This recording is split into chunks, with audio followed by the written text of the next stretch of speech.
দুধটা ফুটে গেছে, এবার দিয়ে দেবো সিমুই, কাজু বাদাম বানাবো সিমুই, তার জন্য কড়াই ঘি দিয়ে দিচ্ছি। ঘি গরম হয়ে গেছে, এবার সিমুইটা দিয়ে ভেজে নিতে হবে।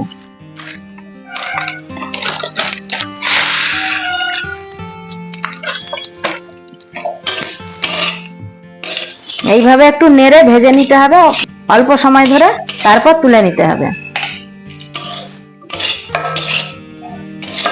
এবার তুলে নেব। এবার কাজু কিশমিশ ভেজে নেবো, তার জন্য আর একটু ঘি দিয়ে দিচ্ছি কড়াইয়ে। ঘি গরম হয়ে গেছে, এবার কাজু কিশমিশ গুলো ভেজে নেব।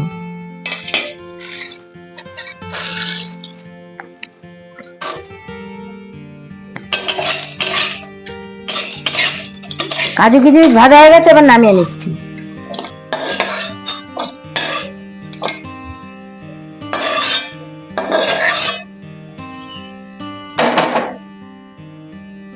এবার দিয়ে দেবো দুধ। দুধটা দিয়ে একটু ফুটিয়ে নিতে হবে।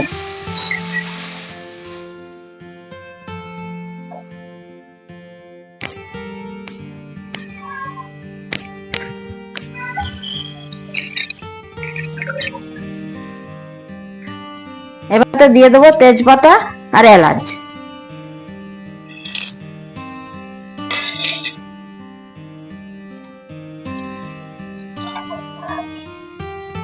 দুধটা একটু ফুটবে, ফোটা পর্যন্ত অপেক্ষা করতে হবে। দুধটা ফুটে গেছে, এবার দিয়ে দেবো পরিমাণ মতো নুন।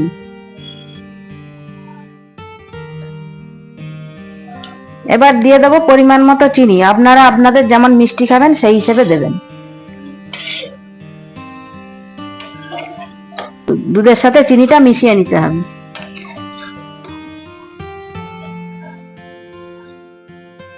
এবার দুধটা ফুটে গেছে, এবার দিয়ে দেবো সিমুই, কাজু বাদাম, কিশমিশ একসাথে দিয়ে দেবো।